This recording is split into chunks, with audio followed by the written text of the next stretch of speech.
8 March 1944. The cold air high above Nazi Germany was thin, unforgiving, and filled with the distant echoing sound of engines.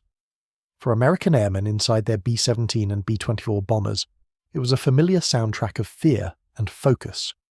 Rows of heavy aircraft stretched across the sky in endless formation, their silver bodies glinting in the weak European sunlight as they pushed deeper into enemy territory than ever before.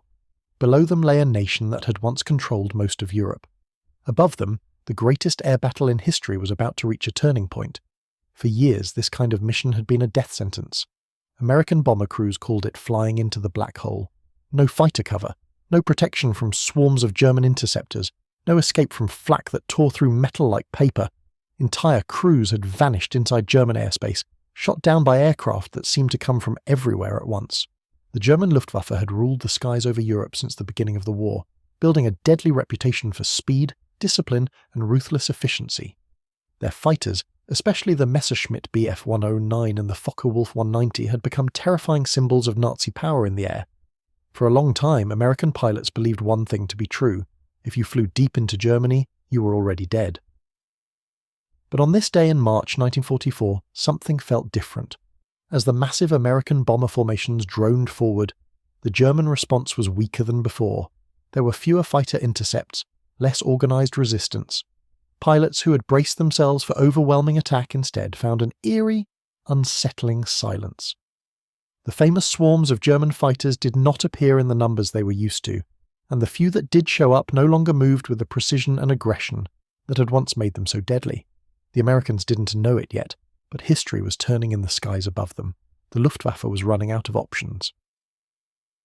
By 1944, the United States Army Air Forces had settled into a brutal routine over Europe. Daylight bombing raids were launched almost daily from airfields in England. Wave after wave of heavy bombers crossed the English Channel, heading toward factories, rail yards, oil refineries, and industrial cities inside Germany. It was a strategy based on one idea: break the German war machine by destroying its ability to fight. But it came at an enormous cost. German air defences were among the most advanced in the world. Radar stations along the coast detected incoming raids. Anti-aircraft guns, known as flak, filled the sky with explosive shells. Fighter control centres directed squadrons of interceptors with deadly precision. As soon as American bombers crossed the coast, German pilots were already climbing to meet them.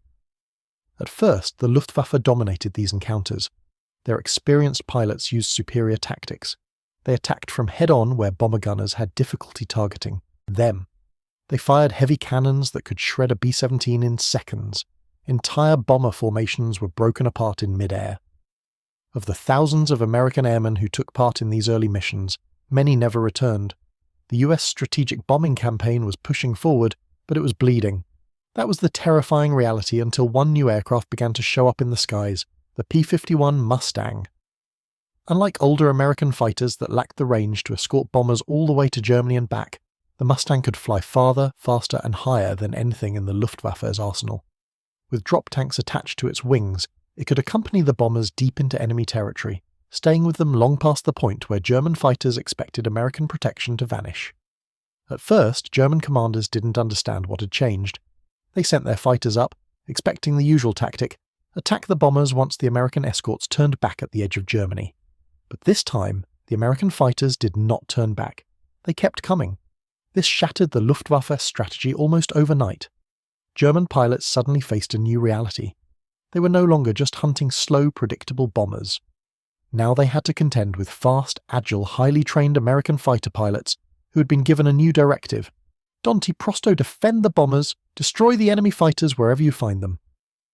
The skies became a hunting ground. American pilots dove on German airfields, strafing planes before they could even take off.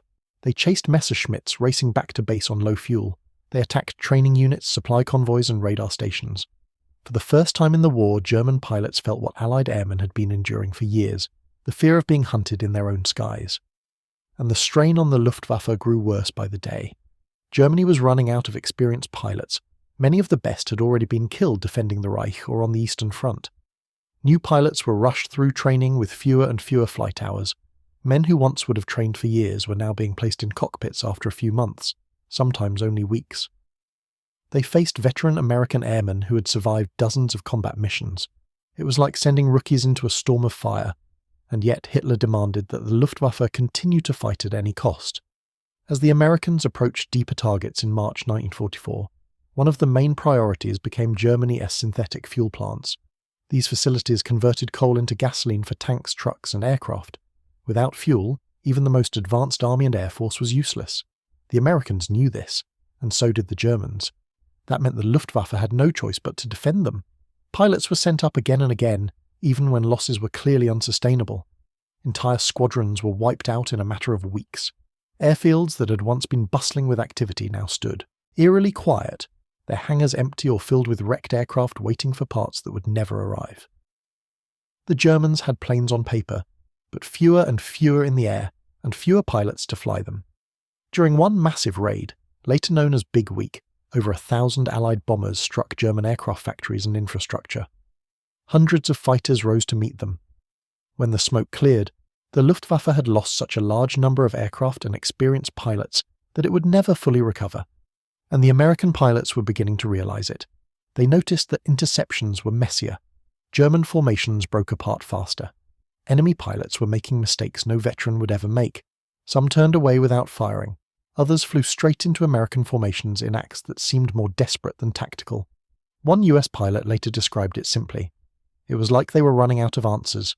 The once feared Luftwaffe, the force that had terrorized Poland, France, Britain, and Russia, was now fighting not from dominance but from desperation. And the American pilots could feel the shift in the air. They knew the war wasn't over. But for the first time, they knew something else too. The enemy above them was weakening, and soon, for the first time, the sky over Germany might belong to the Allies. As the weeks of 1944 pushed forward, the change in the German air war became impossible to ignore. It was no longer just about fewer fighters appearing in the sky. It was about what was happening on the ground, hidden behind smoke and concrete. One by one, American bombers began targeting something far more devastating than aircraft factories or railway hubs. They were targeting fuel. Deep inside Germany were enormous synthetic fuel plants that turned coal into gasoline for tanks, trucks, and aircraft. And without that fuel, even the most advanced war machine would become nothing more than rusting metal. American intelligence had identified these refineries as the true lifeblood of the Reich, and beginning in early 1944 they became a primary target of the daylight bombing campaign. Massive formations of B-17s and B-24s poured thousands of tons of explosives down onto these facilities as their tall distillation towers burned like torches against the horizon. Every time one of these sites was hit, Germany lost not just fuel for tomorrow, but fuel it would never be able to replace. The Luftwaffe, already strained, now faced a horrifying dilemma. To defend these vital resources, they had to get fighters into the air, but to get fighters into the air, they needed the very fuel those plants produced. Every intercept mission burned precious gasoline that could never be recovered. Every training flight was a luxury Germany could no longer afford. New pilots rotated through cockpits on the ground, but many of them never made it past their first combat encounter because they simply did not have the experience to survive against aggressive, battle-hardened American fighter pilots, and above it all, the P-51 Mustangs, the P-47 Thunderbolts, and the P-38 Lightnings roamed freely through the German sky, hunting anything that moved. What had once been carefully controlled German airspace turned into a battlefield dominated by American engines. US pilots described the shocking sight of entire enemy airfields standing exposed, rows of aircraft parked wing to wing, some missing parts, others abandoned entirely due to lack of fuel. Instead of waiting passively for interceptors to come to them, American fighter groups now took the offensive. They dived from altitude, spraying machine gun fire across runways and fueling trucks, destroying aircraft before they ever left the ground. The psychological impact on the Luftwaffe was devastating. Pilots who had once felt like lords of the sky now felt hunted from the moment their engines even started. Some received orders to take off and intercept bombers they could not reach. Others were launched with barely enough fuel to return home, and as losses mounted, Berlin turned to technology for a miracle. That miracle was meant to be the Messerschmitt Me-262, the world's first operational jet fighter. Faster than anything in the sky, it was capable of surpassing 700 miles per hour, leaving American propeller-driven fighters in its wake. On paper, it should have changed everything. But war is not decided on paper.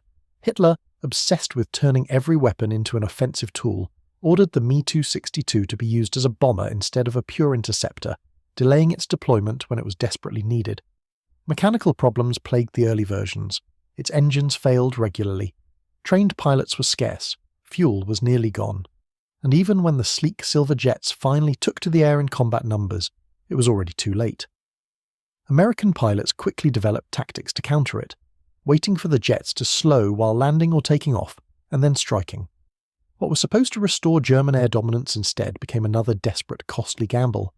Meanwhile, inside American cockpits, a strange confidence was beginning to grow. Crews noticed that their missions were becoming more survivable. The once constant pounding of intercept attacks had weakened. The once perfect formation tactics of the Luftwaffe had degraded into rushed, scattered pushes. The same names stopped appearing on German radio transmissions because the aces of the Luftwaffe were gone. Some had been killed, others were injured or grounded. Their replacements were young men sent to die in machines they scarcely understood. And slowly, almost cautiously at first, American pilots began to admit something to each other that felt unbelievable only months before. They were winning the air war, not by luck, not by accident, but through steady, relentless pressure that Germany could no longer withstand. After a particularly massive raid, one B-17 pilot described looking out over the sky and seeing more American fighters than enemy aircraft, and realizing that the balance of power had finally, decisively shifted.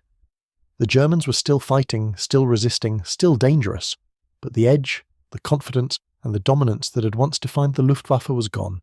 The sky had become contested, and then slowly, steadily, it had become American.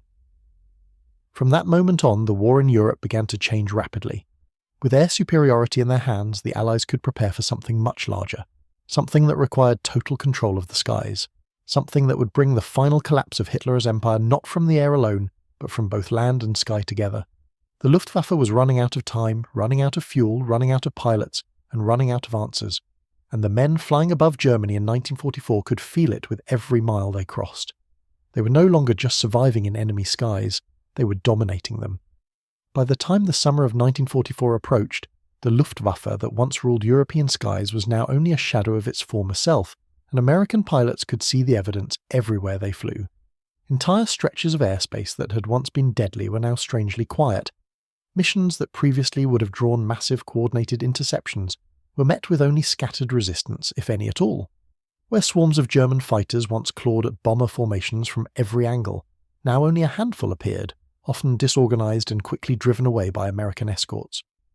The great air battle that had raged for years above Europe was grinding to a close, and the Allies were winning it. This realization became undeniable in the days leading up to the greatest amphibious invasion in history. For Operation Overlord, the Allied landing in Normandy, absolute control of the skies was essential. Every soldier who would step onto those beaches depended on one thing above all else: that the German Air Force would not be able to stop them.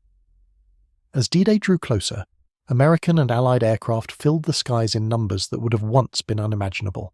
They bombed rail yards, bridges, roads, and communication lines. They hunted down the few remaining German aircraft wherever they could find them. They destroyed supply routes, convoys, and troop movements with impunity. And still, the Luftwaffe could not respond in any meaningful way.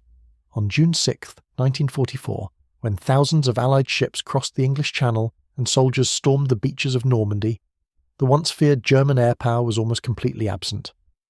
Only a handful of German planes were seen over the invasion zone that day. The skies, which had once been a symbol of Nazi dominance, now belonged entirely to the Allies. For American pilots flying overhead, it was a silent confirmation of what they had already begun to suspect months earlier. The Luftwaffe was no longer a major threat. It had been beaten not by a single battle, but by constant pressure, massive production, superior strategy, and the unrelenting destruction of its fuel, aircraft, and manpower. In the months that followed D-Day, the situation only worsened for Germany. Whatever planes it could still produce stayed mostly on the ground, lacking fuel or trained pilots. The few that took to the air were quickly intercepted and destroyed. By late 1944, some German pilots were flying missions from highways because their airfields had been obliterated. Others sat in cockpits without engines that could even start. And then, in a final desperate attempt to slow the inevitable, Germany launched its last major offensive in the West, the Battle of the Bulge. For a brief moment, bad weather grounded American aircraft and allowed German forces to push forward. But once the skies cleared, American air power returned in overwhelming force. Waves of fighters and bombers pounded German columns, fuel depots and supply lines until the offensive collapsed under its own weight. To the pilots who participated in those missions, the truth was now beyond doubt. The Luftwaffe had no strength left, no reserves, no future. Even when the sleek Me-262 jets still appeared sometimes, screaming across the sky with terrifying speed, they were isolated flashes of lost potential rather than a real force. One jet might appear, fire its guns and vanish again, but it could not change the outcome of the war. A handful of advanced machines meant nothing without fuel, numbers, and trained men to fly them. Inside American cockpits, the change was profound. Early in the war, every mission had been a gamble with death. Men had climbed into their planes wondering if the sky itself would be the last thing they ever saw. Now they flew with a different feeling. Not a lack of danger, but a knowledge that they held the advantage. They were no longer reacting to the enemy S-power. They were shaping the battlefield themselves. In late 1944 and early 1945, American fighters ranged across Germany at will, striking targets of opportunity, destroying what remained of the Reich S ability to resist. Trains loaded with supplies were obliterated. Factories were reduced to rubble. Columns of vehicles were turned into twisted wreckage along frozen roads. Any attempt by Germany to organise a defence was smashed before it could begin. And then, as the ground forces advanced deeper into German territory, American pilots began to see it with their own eyes. The airfields were empty. The hangars were silent.